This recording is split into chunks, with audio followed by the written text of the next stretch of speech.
ফজরের নামাজ কাজা হয়ে গেলে আপনি কখন আদায় করবেন? এটা কি যখন টের পাবেন তখনই পড়বেন, নাকি জহরের সময় পড়বেন, নাকি পরের দিন ফজরের নামাজের সময় আপনাকে পড়তে হবে?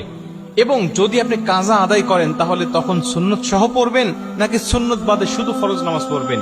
এই প্রশ্নটা আমাদেরকে সবচাইতে বেশি করা হয়। আমরা জানি পবিত্র কোরআন সূরা নিসার 103 নম্বর আয়াতের শেষের অংশে আল্লাহ পাক বলছেন, ইন্নাস সালাতা কানাত আলাল মুমিনিনা কিতাবাম মাওকুতা। আমি আল্লাহ তোমাদেরকে নির্দিষ্ট সময়েই নামাজকে ফরজ করেছি। নামাজ নির্দিষ্ট সময়ে ফরজ, কিন্তু আপনি নির্দিষ্ট সময় যদি না পড়তে পারেন কোনো জরুরতের ক্ষেত্রে, তাহলে আপনি কি করবেন? যেমন আমরা জানি ফজরের নামাজটা কখন পড়তে হয়? সুবে সাদিক থেকে সূর্য উদয় পর্যন্ত, এটুকু ফজরের নামাজের সময়। এর পরবর্তীতে পড়তে গেলে আপনার কাজা পড়তে হবে। আমরা জানি নবীজি সাল্লাল্লাহু আলাইহি ওয়াসাল্লাম বলেছেন, তিনটা সময়ে নামাজ পড়া আল্লাহ পাক হারাম করে দিয়েছেন। 1 নম্বরে সূর্য উদয়ের সময়, 2 নম্বরে সূর্য যখন একেবারে ঠিক মাথার উপরে থাকে, হেলে যতক্ষণ না যায়, এবং 3 নম্বরে সূর্য অস্ত যাওয়ার সময়। এই তিনটা সময়ে নামাজ পড়া যায় না। এবং রাসূল সাল্লাল্লাহু আলাইহি ওয়াসাল্লাম বলে দিয়েছেন যে যদি ঘুমের কারণে অথবা যে কোনো বেখিয়ালি হয়ে যদি নামাজটা তোমার ছুটে যায়, নামাজটা যদি জাস্ট টাইমে না পড়তে পারো, তাহলে যখন তোমার স্মরণ হবে ঠিক তখনই তুমি নামাজটা আদায় করে নেবে।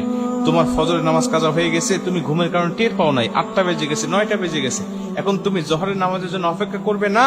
জোহরের নামাজের জন্য অপেক্ষা নয়, তুমি তখনই উঠে তুমি নামাজটা আদায় করে নেবে।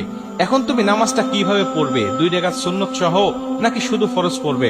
রাসূল সাল্লাল্লাহু আলাইহি ওয়াসাল্লাম বলেন, ফজরের নামাজের 2 রাকাত সুন্নতের গুরুত্ব কত বেশি জানো? আম্মা জানা আয়েশা বলেন যে সমস্ত দুনিয়া এবং দুনিয়ার মধ্যে যা কিছু আছে সবকিছুর থেকে ফজরের নামাজের 2 রাকাত সুন্নতের দাম আল্লাহ পাকের কাছে অনেক অনেক বেশি। এবং নবীজি অন্য একটা হাদিসের মধ্যে বলেন যে তোমাদের ঘোড়া যদি ছুটেও যায়, তোমাদের ঘোড়া যদি চলেও যায়, তারপরেও তোমরা 2 রাকাত নামাজ ছেড়ে দিও না। এই 2 রাকাত সুন্নত নামাজটা তোমরা আদায় করবে। এই হাদিস থেকে বোঝা যায় ফজরের নামাজের গুরুত্ব অনেক অনেক বেশি। এবং আমরা এটাও জানি যে ফজরের আগে এমন হলো যে আমি জামাতে নামাজ পড়ছি, কিন্তু এখন দেখা যাচ্ছে আমি সুন্নত পড়তে পারতেছি না, বা সুন্নত পড়লে জামাত পাবো না। তখন আপনি কি করবেন? তখন আপনি ফজরের নামাজটা আদায় করবেন, কিন্তু সুন্নতটা কিন্তু পরবর্তীতে আপনি পড়তে পারবেন না, বা আপনার জন্য মাফ হয়ে যায় নাই। আপনি সূর্য উদয়ের পরে যখন হলুদ আভাটা কেটে যাবে, আপনি তখন কিন্তু সুন্নত 2 রাকাত আপনাকে আদায় করতে হবে। তার মানে এটার গুরুত্ব অনেক বেশি। এই হাদিসগুলো থেকে আমরা বুঝতে পারি যে আমি যখন কাজা পরবর্তীতে নামাজ আদায় করব, ঘুম থেকে ওঠার পরে 8টা হোক বা 9টা হোক, তখন কিন্তু আমাকে 2 রাকাত সুন্নত সহই নামাজটা আদায় করতে হবে, শুধু 2 রাকাত পড়লে হবে না। কিন্তু যদি এমন হয় যে আপনি জোহরের আগে আর পড়তেই পারলেন না, জোহরের পরে আপনি এই ফজরের নামাজটা আপনি কাজা তুলতে হচ্ছে যে কোনো কারণে, তাহলে জোহরের পরে যদি হয়ে যায় তখন আর আপনার এই 2 রাকাত সুন্নত পড়তে হবে না।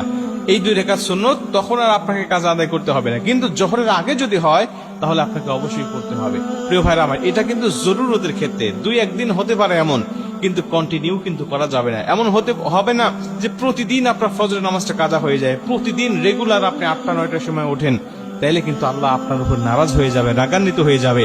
হঠাৎ 1 দিন 2 দিন আপনি উঠতে পারেন নাই, ঘুমের কারণে বা বেখিয়াল বশত কারণে আপনি উঠতে পারেন না, বা নামাজ টাস টাইমে পড়তে পারেন নাই, তখন এই সমস্ত মাসআলা আপনার জন্য হবে।